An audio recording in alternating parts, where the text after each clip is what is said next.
There's no feeling more intense than starting over. If you deleted your homework the day before it was due, as I have, or if you left your wallet at home and you have to go back after spending an hour in the commute.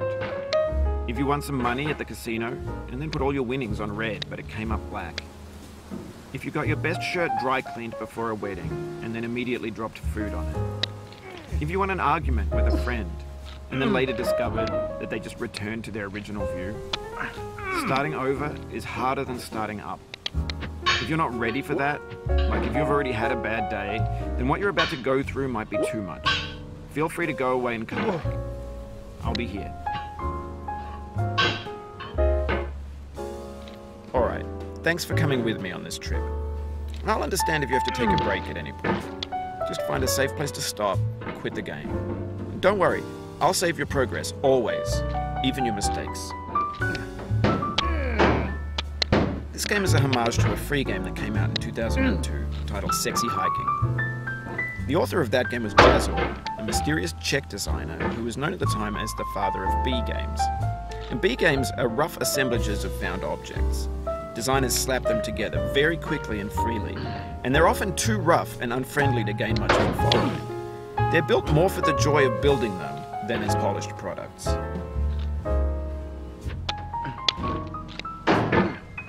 In a certain way, Sexy Hiking is the perfect embodiment of a B game. It's built almost entirely out of found and recycled parts, and it's one of the most unusual and unfriendly games of its time. In it, your task is simply to drag yourself up a mountain with a hammer. And that act of climbing, in the digital world or in real life, has certain essential properties that give the game its flavor. No amount of forward progress is guaranteed. Some cliffs are too sheer or too slippery. And the player is constantly, unremittingly in danger of falling and losing everything. Anyway, when you start Sexy Hiking, you're standing next to this dead tree that blocks the way to the entire rest of the game. It might take you an hour to get over that tree, and a lot of people never got past it. You prod and you poke at it, exploring the limits of your reach and your strength, trying to find a way up and over. And there's a sense of truth in that lack of compromise. Most obstacles in video game worlds are fake. You can be completely confident in your ability to get through them once you have the correct method or the correct equipment or just by spending enough time. In that sense, every pixelated obstacle in Sexy Hiking is real.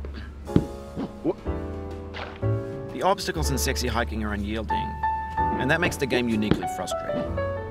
But I'm not sure Jazzo intended to make a frustrating game. The frustration is just essential to the act of climbing, and it's authentic to the process of building a game about climbing. A funny thing happened to me as I was building this mountain. I'd have an idea for a new obstacle, and I'd build it, test it, and it would usually turn out to be unreasonably hard. But I couldn't bring myself to make it easier. It already felt like my inability to get past the new obstacle was my fault as a player rather than as a builder. Imaginary mountains build themselves from our efforts to climb them, and it's our repeated attempts to reach the summit that turns those mountains into something real.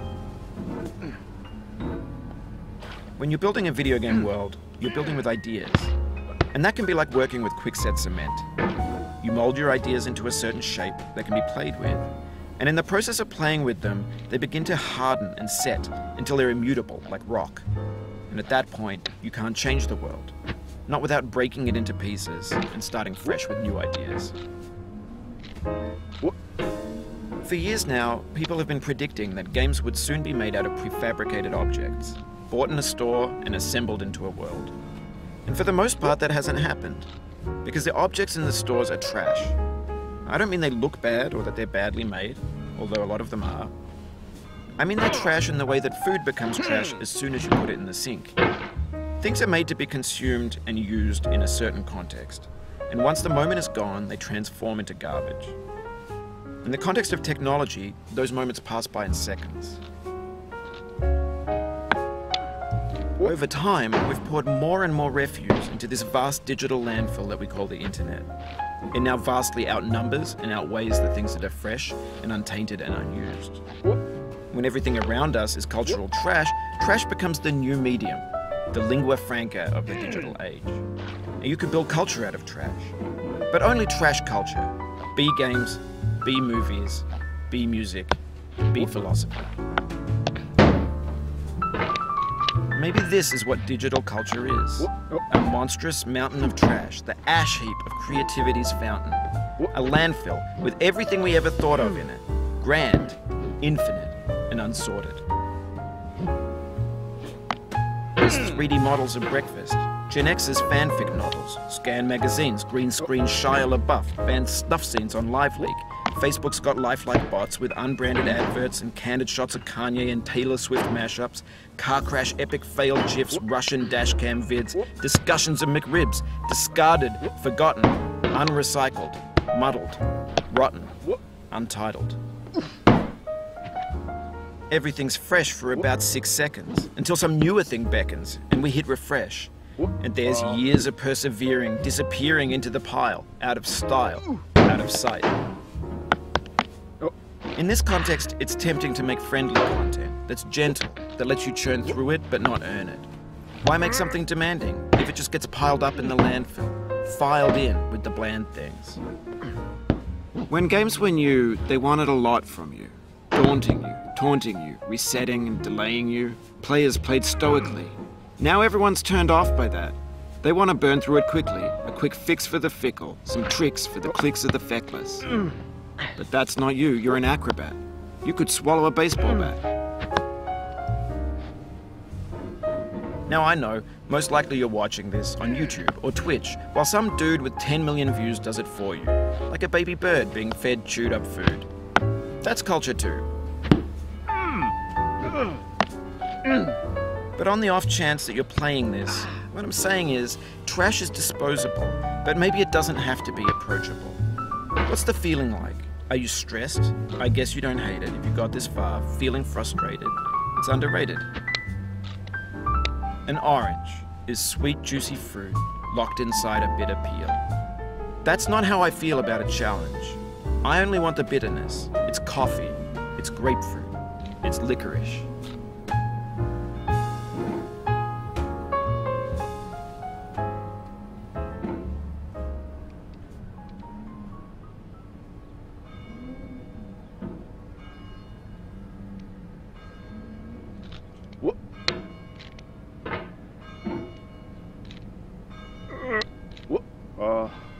Oh, you just lost a lot of progress. That's a deep frustration, a real punch in the gut.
Oof, sorry about that.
No.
It feels like we're closer now. Composer and climber, designer and user.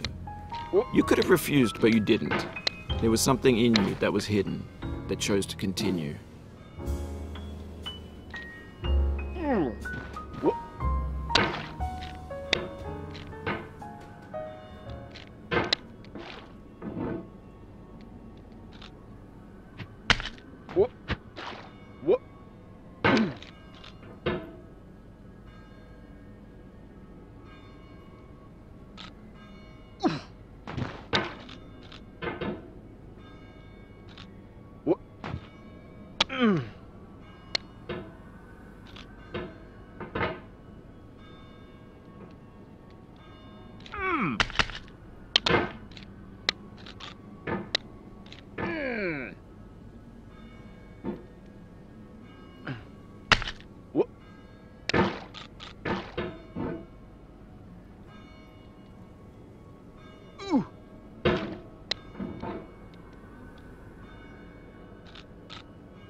What?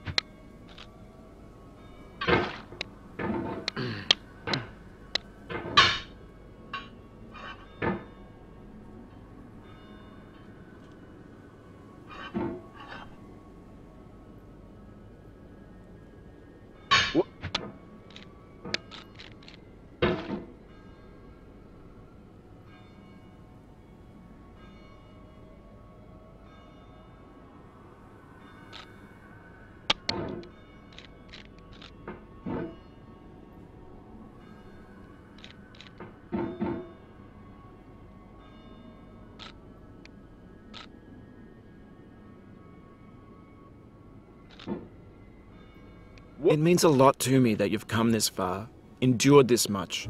Every wisecrack, every insensitivity, every setback you've forgiven me is a kingly gift that you've given me. Oh, it happened again. Keep on trying, don't let it get to you.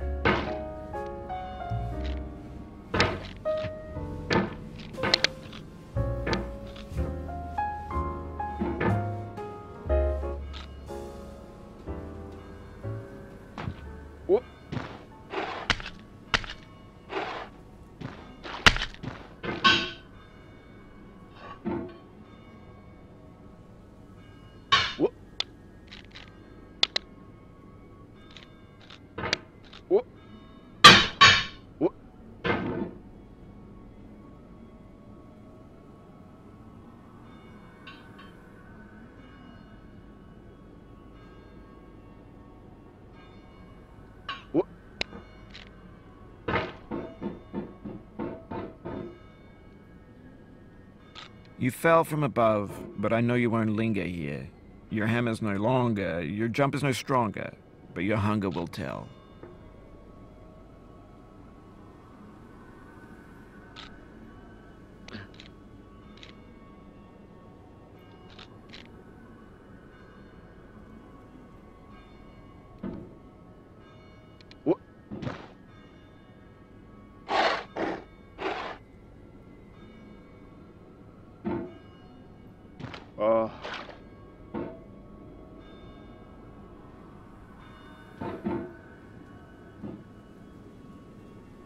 No.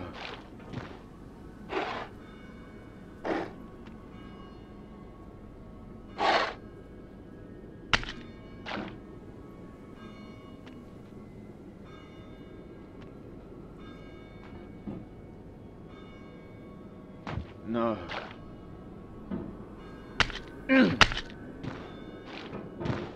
We have the same taste, you and I. It's not ambition. It's ambition's opposite. An obdurate mission to taste defeat. You'll feel bad if you win, so I put this snake in for you.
Have you thought about who you are in this?